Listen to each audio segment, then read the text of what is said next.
Hello my dear student, welcome back my YouTube channel. कैसे हो मेरे दोस्तों? उम्मीद करता हूँ बहुत अच्छे होंगे और आपकी पढ़ाई बहुत अच्छे से चल रही होगी।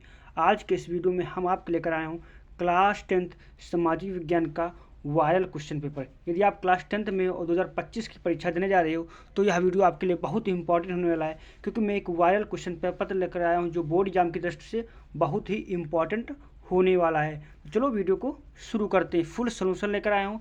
आपसे एक ही रिक्वेस्ट है, वीडियो को अंत तक ध्यानपूर्वक आपको सिर्फ देखना है, क्योंकि इससे आपके 70 में 70 नंबर कवर होने वाले हैं। तो चलो शुरू करते हैं। अब यहाँ पर देखिए, अनुक्रमांक और नाम आपको डालना होगा। आपका पेपर ऐसा ही बिल्कुल आने वाला है। 825 जेएससी पेपर कोड है। 2025 का सामाजिक विज्ञान का प्रश्न पत्र है। अब यहाँ पर देखिए, समय आपको 3 घंटे 15 मिनट मिलेंगे। और आगे मैं बढ़ता हूँ, आगे देखिए यहाँ पर, और यहाँ पर पूर्णांक कितने नंबर का रहने वाला? 70 नंबर का रहेगा। समय आपको ये होगा, नोट प्रारंभ के 15 मिनट छात्रों को प्रश्न पत्र के लिए निर्धारित हैं। निर्देश, सभी प्रश्न करना अनिवार्य है। इस प्रश्न पत्र के 2 खंड, खंड आ खंड बा में विभाजित हुआ है। आपसे आप एक ही रिक्वेस्ट है, चैनल पहली बार लाइक, चैनल को सब्सक्राइब जरूर कर लेना। खंड आ में 20 बहुविकल्पी प्रश्न हैं जिनको आपको ओमार शीट पर करना है। खंड आ के प्रत्येक प्रश्न पढ़कर केवल आपको ओमार शीट पर उत्तर देना है और आपको इरेजर या व्हाइटनर का बिल्कुल भी प्रयोग नहीं करना है। प्रश्न के अंक के उसके सम्मुख अंकित है, मतलब प्रश्नों के सम्मुख उसके अंक अंकित हैं। आगे यहाँ पर देखिए, खंड आ में 50 अंक के वर्णात्मक प्रश्न है, जो खंड 1, खंड वर्णात्मक 2, वर्णात्मक 3 में संबंधित है। और क्या प्रश्न पत्र आपका मानचित्र भी कार्यसीमा में है। खंड बा में सभी प्रश्नों के उत्तर एक साथ ही करें। प्रथम प्रश्न से आरंभ कीजिए तथा अंतिम प्रश्न करते जाइए। जो प्रश्न ना आता उस पर समय नष्ट नहीं करना है। दिए गए मानचित्रों को उत्तर पुस्तिका के संबंध मजबूती से संलग्न करना है। आगे यहाँ पर देखिए, दृष्टिबाधित के लिए अलग है। अब यहाँ से आपका वर्णात्मक प्रश्न, मतलब यहाँ से आपका बहुविकल्पी प्रश्न स्टार्ट होता है, जो आपका 20 नंबर का रहने वाला है। अब यहाँ पर देखिए, नीचे दिए गए प्रश्नों के प्रत्येक प्रश्न के 4 विकल्प दिए हैं। सही विकल्प चुनकर अपने उत्तर शीट पर लिखिए। अब यहाँ पर पहला आपका प्रश्न क्या कह रहा है, इटली का एकीकरण किसके नेतृत्व में किया गया है?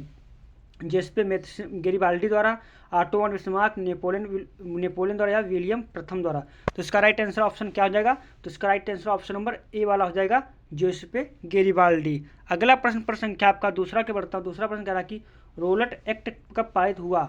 1918 ईस्वी में, 1920 ईस्वी में, 1919 ईस्वी में, 1921 ईस्वी में। तो इसका राइट आंसर क्या हो जाएगा?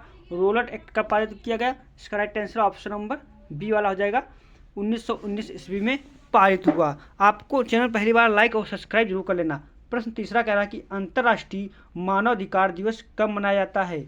10 दिसंबर को, 5 दिसंबर को, 14 नवंबर को, 15 अगस्त को। तो इसका राइट आंसर क्या हो जाएगा? तो इसका right answer option number A वाला हो जाएगा, 10 दिसंबर को अंतर्राष्ट्रीय मानव अधिकार दिवस मनाया जाता है। सारे क्वेश्चन वेरी मोस्ट इंपॉर्टेंट है, इसलिए वीडियो को अंत तक आपको देखना है। अगला प्रश्न कह रहा कि गुलामगिरी का लेखक कौन थे? डॉक्टर भीमराव अम्बेडकर या ज्योतिबा फुले, कैलाशवानी देवी या राधा स्वामी नायकर। तो इसका राइट आंसर क्या हो जाएगा? इसका right answer option number B वाला हो जाएगा, ज्योतिबा फूले। अगला प्रश्न संख्या अगला क्यों बढ़ता हूँ। प्रश्न संख्या आपका अगला कह रहा है कि सामुदायिक सरकार से क्या तात्पर्य है? जब पूरा समाज मिलकर शासन का संचालन करता हो, जब सत्ता का बंटवारा विभिन्न सामाजिक समूह में हो, बहुल कार्यपालिका वाली सरकार हो, मंत्रियों की सामूहिक जिम्मेदारी वाली सरकार हो। तो इसका राइट आंसर क्या हो जाएगा? तो इसका right answer option number A वाला हो जाएगा, जब पूरा समाज मिलकर शासन का संचालन करता हो। ए वाला करेक्ट आंसर हो जाएगा। प्रश्न संख्या अगला का पढ़ता हूँ। प्रश्न संख्या आपका छठा करा कि निम्नलिखित में से कौन सा शासन का अंग नहीं है? कार्यपालिका, न्यायपालिका, नगर पालिका या विधायिका। यानी कह रहा है कि शासन का अंग नहीं है, मतलब जो संविधान या आपका लोकतंत्र से संबंधित नहीं, ये आपको बताना है। तो इसका राइट आंसर क्या हो जाएगा? ये आपका नगर पालिका। नगर पालिका क्या है? ये आपका मतलब लोक शासन या लोकतंत्र से संबंधित नहीं है। कार्यपालिका, विधायिका, न्यायपालिका ये क्या हमारी लोकतंत्र से संबंधित है। प्रश्न संख्या अगला का बढ़ता हूँ। प्रश्न संख्या आपका सातवां कह रहा कि भारत में पंचायती राज की स्थापना हुई थी 1980 में, 1990 में, 1992, 2004 में। तो भारत में पंचायती राज की स्थापना कब हुई थी? तो इसका right answer option number C हो जाएगा, 1992 ईस्वी में। प्रश्न संख्या अगला का बढ़ता हूँ। प्रश्न संख्या आपका आठवां कह रहा कि भारतीय कम्युनिस्ट पार्टी मार्क्सवादी की विचारधारा क्या है? मार्क्सवाद, लेनिनवाद में इसमें धर्मनिरपेक्षता और लोकतंत्र का समर्थक, साम्राज्यवाद और साम्राज्यता के विरोधी, इनमें से सभी। तो भारतीय कम्युनिस्ट पार्टी मार्क्स की विचारधारा क्या थी? तो इसका right answer option number D वाला, ऑप्शन नंबर डी वाला इसका करेक्ट आंसर हो जाएगा। प्रश्न संख्या अगला को बढ़ता हूँ। प्रश्न संख्या आपका 9 कह रहा है कि लोकतंत्र का प्रमुख गुण निम्न में कौन सा है? देशभक्ति की भावना, प्रगतिशील सरकार, राष्ट्रीय चरित्र का निर्माण, इनमें से सभी। तो इसका राइट आंसर क्या हो जाएगा, इनमें से सभी। ऑप्शन नंबर डी वाला करेक्ट आंसर हो जाएगा। प्रश्न संख्या अगला का बढ़ता हूँ। प्रश्न संख्या आपका 10वां कह रहा है कि भारतीय संघ में अवशिष्ट शक्तियाँ किसको प्राप्त है, राज्य संघ, ए और बी दोनों, इनमें से कोई नहीं।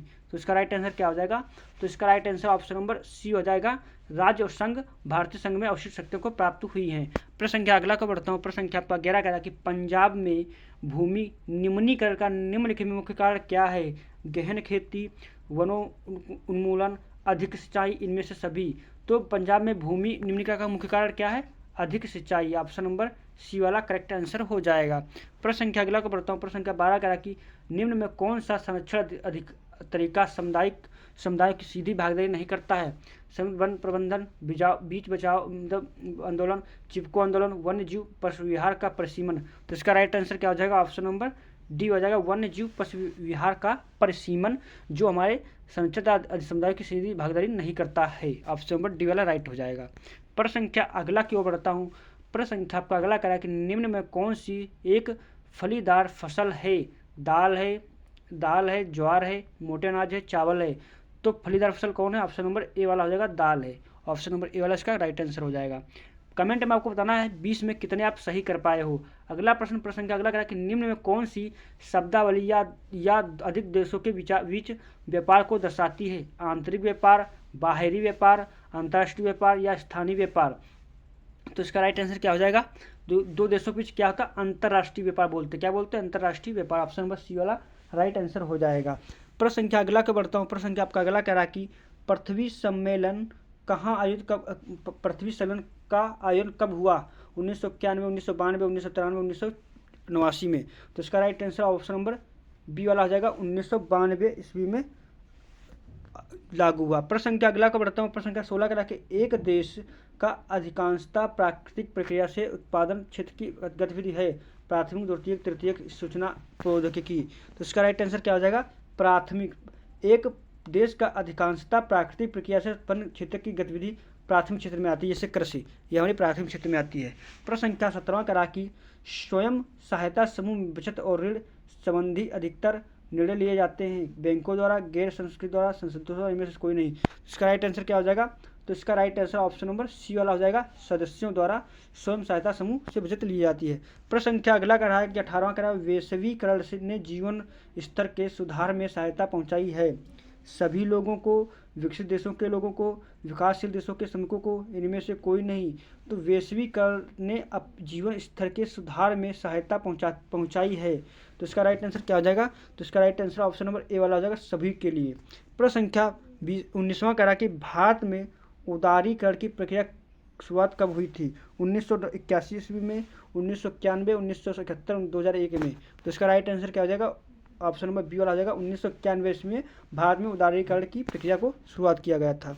प्रश्न संख्या अगला 20वां कह रहा कि उपभोक्ता संरक्षण अधिनियम पारित किया गया 1985 में, 1984 में, 1986 में, 1987 में।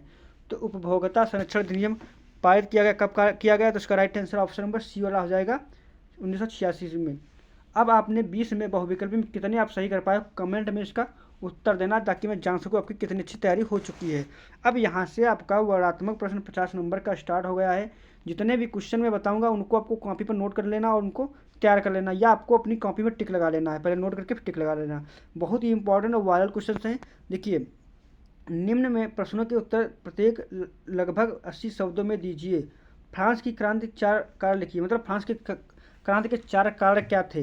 अथवा का मौका है, 4 नंबर का है, 2 में से एक आपको करना है। साइमन कमीशन की रिपोर्ट कांग्रेस क्यों असंतुष्ट थी, मतलब दोनों में से आपको एक करना है, जो सरल लगे वो आपको करना अथवा है। प्रश्न संख्या आपका दूसरा कह रहा कि संघवाद से क्या तात्पर्य है, अथवा लोकतंत्र देश में राजनीतिक दलों की आवश्यकता पर प्रकाश डालिए। तो जो आपको दोनों नोट कर लेना है, आपको तैयारी करनी अच्छे से, ताकि बोर्ड एग्जाम में 95 100 में 100 नंबर आ सके आपके। अगला कह रहा है पहाड़ी क्षेत्रों में मृदा अपरदन की रोकथाम के लिए क्या कदम उठाने चाहिए, अथवा जल दुर्बलता क्या है, वर्षा जल संचरण की पद्धतियों का वर्णन कीजिए। अगला आपका कह रहा है कि सरकार द्वारा किसानों के हित में किए गए सुधार कार्यक्रमों की संक्षिप्त व्याख्या कीजिए, अथवा मिट्टी से आप क्या समझते हैं, भारत की प्रमुख मिट्टियों को वर्णन कीजिए। तो आपको पता है मिट्टी 6 प्रकार की होती है, इनका वर्णन आपको करना है, काली मिट्टी, लैटेराइट मिट्टी, लाल मिट्टी, इस प्रकार से। अगला यहाँ पर कह रहा है कि इटली के एकीकरण की प्रमुख संक्षेप में टिप्पणी लिखना आपको है, इटली के एकीकरण पर। वर्णात्मक प्रश्न सेकंड से स्टार्ट होता है, जो आपका 6 नंबर का रहने वाला है। देखिए अब यहाँ पर पहला प्रश्न क्या कह रहा है। प्रश्न पहला कह रहा है इटली के एकीकरण प्रक्रिया को संक्षेप में लिखिए, अथवा भारत में औद्योगिक विकास की क्या विशेषताएं हैं, किन्हीं 4 उल्लेख कीजिए। भारत में विकेंद्रीकरण से आप क्या समझते हैं, 6 नंबर का रहने वाला है। अथवा इसका प्रश्न क्या आपका अगला कह रहा है कि लोकतंत्र किस तरह उत्तरदायित्व, जिम्मेदार और विविध सरकार का गठन करता है। वन और वन्य जीव संरक्षण एक अधिनियम निम्नलिखित निबंध लिखिए। अथवा भारत में लौह अयस्क के उत्पादन में वितरण का वर्णन कीजिए। अगला प्रश्न आपका कह रहा है कि आर्थिक गतिविधियों की विभिन्न क्षेत्रों में विभाजित करने के आधार की विवेचना कीजिए, अथवा विश्व व्यापार संगठन के कार्यों का विवेचना कीजिए। तो जितने मैं क्वेश्चन बता दूंगा सारे इंपॉर्टेंट हैं, आपको नोट कर लेना। अब यहाँ से आपका 10 नंबर का मानचित्र संबंधी प्रश्न स्टार्ट होते हैं, जो आपको मैप पर करने होते हैं। अब प्रश्न संख्या 9A 9 तथा 9B मानचित्र संबंधित है। अब यहाँ पर आपको मानचित्र के प्रश्न को दर्शाना है। ये क्वेश्चन आपके दिए हैं 5। पहले इनको कह रहा है कि वह स्थान जहाँ असहयोग आंदोलन का कार्यक्रम स्वीकार किया गया, वह स्थान जहाँ चंद्रशेखर आजाद शहीद हुए थे, वह स्थान जहाँ 1929 में कांग्रेस का अधिवेशन हुआ था, वह स्थान जहाँ गांधी जी ने सत्याग्रह अभियान के नेतृत्व किया था, वह स्थान जहाँ 1927 में कांग्रेस अधिवेशन हुआ था। तो इस प्रकार से आपको 5 प्रश्न के उत्तर देना है। आपको एक एक नंबर के रहने वाले हैं। अब यहाँ पर बी वाला स्टार्ट होता है, जो आपका भूगोल से संबंधित है। महाराष्ट्र का राजधानी नाम चिन्ह द्वारा, खनिज तेल सबसे ज़्यादा उत्पादन का राज्य चिन्ह द्वारा, भारत के किसी एक परमाणु ऊर्जा केंद्र का नाम चिन्ह द्वारा, भारत का एक लोक इस्पात का संयंत्र चिन्ह द्वारा, एक ताप विद्युत ऊर्जा केंद्र चिन्ह द्वारा आपको दर्शाना है। तो इस प्रकार से मैंने 10 नंबर के आपको ये भी बता दिया। आपको क्या करना है, इनको नोट करके तैयार कर लेना है। अगर वीडियो थोड़ा भी पसंद आया तो लाइक, चैनल को सब्सक्राइब जरूर कर लेना। Thanks for watching this video.